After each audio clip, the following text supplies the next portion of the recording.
Darshan sir release ಆಗಿದ್ದಾರೆ, ನಿಮ್ಗೆ ಎಷ್ಟು ಖುಷಿ ಇದೆ? ಅಂದರೆ ದರ್ಶನ್ ಸರ್ ರಿಲೀಸ್ ಆಗೋಕ್ಕೆ ಒಂದು ಸ್ವಲ್ಪ ಖುಷಿ ಐತೆ, ಒಂದು ಸ್ವಲ್ಪ ಬೇಜಾರು ಐತೆ. ಯಾಕೆಂದರೆ ಅವ್ರದ್ದು ಇನ್ನೂ 6 ತಿಂಗಳು ಅಷ್ಟೇ, ಅಂದರೆ 6 ವಾರ ಅಷ್ಟೇ ರಿಲೀಸ್ ಆಗಿರೋದು. ಅಂದರೆ ಇನ್ನೂ ಅವ್ರು ಫುಲ್ ರಿಲೀಸ್ ಆದಮೇಲೆ ಕರ್ನಾಟಕದಲ್ಲಿ ಹಬ್ಬನೇ ಆಗುತ್ತೆ ಅಂದ್ಕೊಂಡಿದ್ದೀನಿ. 6 ವಾರಗಳಿಗೆ ಮಾತ್ರ ಆಚೆ ಬಂದಿದ್ದಾರೆ. ಅದು ಆಪ್ರೇಷನ್ ಮೇಲೆ ಬಂದಿದೆ, ಇನ್ನೂ ಎಲ್ಲೋ ಆ ಕಡೆ ಸಾಮಾಜಿಕ ಜಾಲತಾಣದಲ್ಲಿ ಕಾಣಿಸ್ಕೊಂಡಿಲ್ಲ. ಅದಕ್ಕೆ ಇನ್ನೂ ಫ್ಯಾನ್ಸ್ಗೂ ಏನು ಅಷ್ಟೊಂದು ಖುಷಿ ಇಲ್ಲ. ಸುಮ್ಮನೆ ಇದೊಂದು ಸ್ಯಾಂಪಲ್ ಥರ, ಇನ್ನೂ ಅಸಲಿ ಪಿಕ್ಚರ್ ಬರಲಿ, ಅವಾಗೈತೆ ಎಲ್ರಿಗೂ. ಈ ಅಕ್ಟೋಬರಲ್ಲಿ ಡೆವಿಲ್ ಬರಬೇಕಿತ್ತು, ಕಾರಣಾಂತರಗಳಿಂದ ಬರೋಕ್ಕಾಗಲಿಲ್ಲ. ನೀವೇನು ಹೇಳ್ತೀರಾ ಅದ್ರ ಬಗ್ಗೆ? ಅಂದರೆ ರಾಜನೇ ಇಲ್ಲ, ಸೈನಿಕ ಬಂದು ಏನು ಮಾಡ್ತಾನೆ ನಂಗೆ ಆಗೋಗ್ಬಿಡುತ್ತೆ. ಡೆವಿಲ್ ಪಿಕ್ಚರು ಬಾಸ್ ರಿಲೀಸ್ ಆದಮೇಲೆ ಬಂದೇ ಚೆನ್ನಾಗಿರುತ್ತೆ. ಇನ್ನೂ ಥಿಯೇಟ್ರೆ ಹೊಡೆದೋಗುತ್ತೆ ಅನ್ನೋದೊಂದು ಕಾನ್ಫಿಡೆನ್ಸ್ ಐತೆ. ಆದರೂ ಏನೇ ಹೇಳಿ ಇನ್ನೂ ಫುಲ್ ರಿಲೀಸ್ ಆಗಿಲ್ಲ, ಅದೊಂದು ಬೇಜಾರೈತೆ. ಒಂದಷ್ಟು ದರ್ಶನ್ ಫ್ಯಾನ್ಸ್ಗಳು ಹೇಳ್ತಿದ್ರು ನಮ್ಮ ಬಾಸ್ ಮೂವಿ ಬರೋ ತನಕ ನಾವು ಬೇರೆ ಯಾರ್ದು ನೋಡಲ್ಲ ಅಂತ. ನೀವೇನು ಹೇಳ್ತೀರಾ?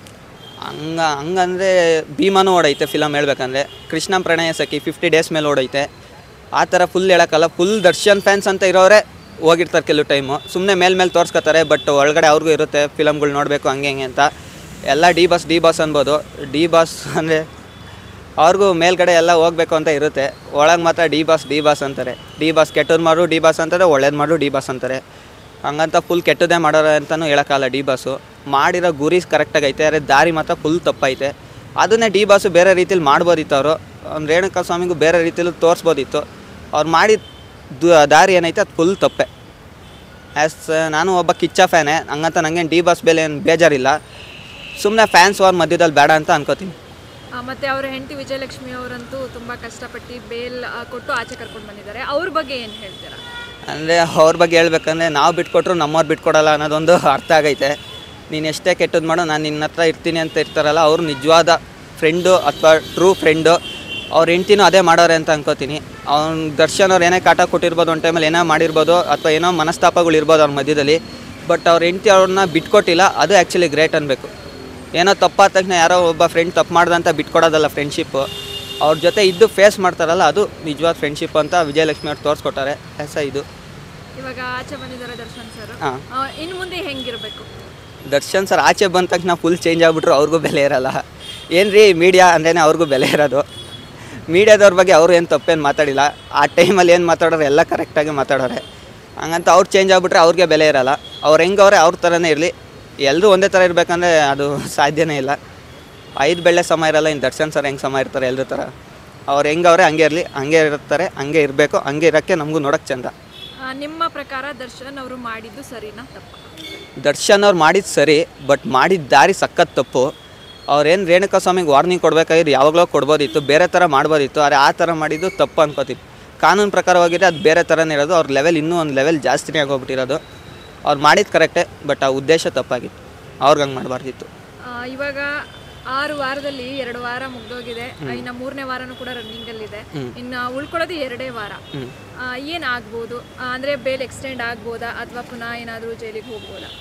ಅಂದರೆ ನಾನು ಹೇಳ್ತಿರೋದು ಇದೇ ಯಾರೋ ಕಾಮನ್ ಪೀಪಲ್ ಮಾಡಿಬಿಟ್ಟಿದ್ರೆ ಇಷ್ಟೊತ್ತಿಗೆ ಅವ್ನು ಆಚೆ ಬರ್ಬೋದಿತ್ತು, ಒಳಗೆ ಲಾಕ್ ಆಗ್ಬೋದಿತ್ತು. ಇದು ಆ್ಯಕ್ಚುಲಿ ದರ್ಶನ್ ಮಾಡೋಣ ಅಂತಲೇ ಒಳಗೊಳಗೆ ಬೇಜಾನ್ ರಾಜಕೀಯ ನಡೀತೈತೆ. ಅದು ಡಿ ಬಾಸ್ ಫ್ಯಾನ್ಸಿಗೆ ಗೊತ್ತಾಗ್ತಾ ಇಲ್ಲ.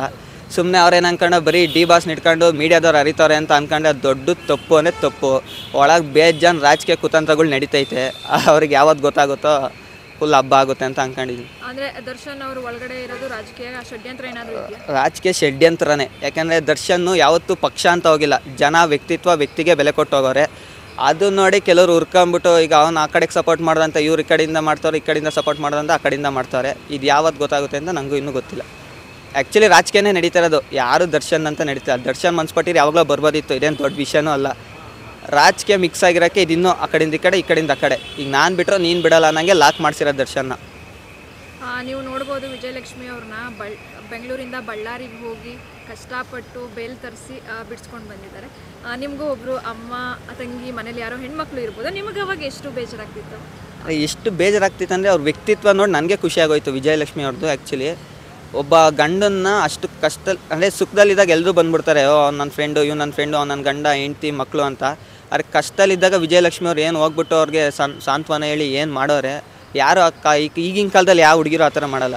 ಅಯ್ಯೋ ಪಬ್ಬಿಗೆ ಕರ್ಕೊಂಡು ಹೋಗಲಿಲ್ಲ ಅಂದರೆ ಹೋಗಲ್ಲ ನನ್ನ ಫ್ರೆಂಡೆಲ್ಲ ಡಿವೋರ್ಸ್ ಅಂತ ಅವ್ರ ಅಪ್ಪಂಗೆ ಫೋನ್ ಮಾಡೋಕ್ಕೆ ಕಾಲದಲ್ಲಿ ಅವ್ರು ವಿಜಯಲಕ್ಷ್ಮಿ ಅವರು ಪತಿ ಇರತ್ತೆ ಥರ ಹೋಗಿ ದರ್ಶನ್ಗೆ ಅಷ್ಟೊಂದು ಸಪೋರ್ಟ್ ಮಾಡಿ ಇನ್ನೂ ಬೇಲ್ ತಗೊಬಂದು ಅಷ್ಟೊಂದು ಕಷ್ಟಪಟ್ಟವ್ರೆ. ನಿಜವಾಗ್ಲೂ ಅವ್ರಿಗೆ ಹ್ಯಾಟ್ಸ್ ಆಫ್ ಹೇಳಬೇಕು.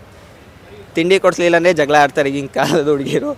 ಇನ್ನು ಅಂಥ ಕಾಲದಲ್ಲಿ ಅವ್ರ ಹೆಂಡ್ತಿ ಅಂತ ನನಗೆ ಖುಷಿಯಾಗೋಗ್ಬಿಡ್ತು ಅವ್ರು ನಂಗೆ ನೋಡಿ. ಅಂದರೆ ವಿಜಯಲಕ್ಷ್ಮಿ ಅವರು ದರ್ಶನ್ ಮೇಲೆ ಒಂದು ಟೈಮಲ್ಲಿ ಟಾಂಗ್ ಕೊಟ್ಟವ್ರೆ, ಹೌದು. ಬಟ್ ಮೇಲೆ ಕೊಟ್ಟಿರ್ಬೋದು, ಒಳಗೊಳಗೆ ಅವ್ರಿಗೂ ಇದಿದೆ, ಪ್ರೀತಿ ಜಾಸ್ತಿನೇ ಇದೆ. ಬಿಟ್ಕೊಟ್ಟಿಲ್ಲ, ಯಾರಿಂದೆ ಅವರು ಬಿಟ್ಕೊಟ್ಟಿಲ್ಲ, ಅದೇ ಗ್ರೇಟ್ ಆ್ಯಕ್ಚುಲಿ. ಪತಿಯೇ ಪ್ರತ್ಯಕ್ಷ ದೈವತ. ಪತಿಯೇ ಪ್ರತ್ಯಕ್ಷ ದೈವ ಅಂತ ಈಗಲೂ ಪೂಜಿಸ್ತವ್ರೆ, ಆಗ್ಲಿಂದ ಪೂಜಿಸ್ಕೊ ಬಂದವ್ರೆ. ಕೊನೆಯದಾಗಿ ಏನು ಹೇಳ್ತೀರಾ ಡಿ ಬಾಸ್ ಏನಾದರೂ? ಕೊನೆಯದಾಗಿ ಡಿ ಬಾಸ್ಗೆ ಏನಂತೀನಂದರೆ, ಡಿ ಬಾಸ್ ಗೊತ್ತು ಹಂಗೆ ಇರಲಿ, ಯಾವತ್ತೂ ಚೇಂಜ್ ಮಾಡ್ಕೊಳ್ಳೋದು ಬೇಡ. ಏನೋ ಮೀಡಿಯಾದವ್ರು ಹಂಗಾಯ್ತು ಹಿಂಗಾಯ್ತು ಅಂತ ಎಲ್ಲರಿಗೂ ಗೊತ್ತಿರೋ ವಿಷಯನೇ. ಈಗ ಮೀಡಿಯಾದವರು ಸಪೋರ್ಟ್ ಮಾಡಿಲ್ಲ, ನನಗೂ ಗೊತ್ತು. ಒನ್ಸ್ ಅಪಾನ್ ಅ ಟೈಮ್ ಅವರು ಸರಿಯಾಗಿ ಹಾಕೊಂಡು ಉಗ್ದವ್ರೆ, ಅದು ಅವ್ರದ್ದು ತಪ್ಪೆ ಆ್ಯಕ್ಚುಲಿ. ಅವ್ರು ಹೆಂಗವ್ರೆ ಹಂಗೆ ಇರಲಿ, ಅವ್ರು ಚೇಂಜ್ ಆಗೋದು ಬೇಡ. ಜೈಲ್ಗೆ ಹೋಗಿ ಬಂದರು ಅವ್ರ ಗತ್ತು ಕದರು ಹಂಗೆ ಇರಲಿ ಅಂತ ಹೇಳ್ತೀನಿ ಅಷ್ಟೇ. SS TV ಸಿನಿಮಾ ಜಗತ್ತಿನ ಕ್ಷಣ ಕ್ಷಣದ ಸುದ್ದಿಯೊಂದಿಗೆ.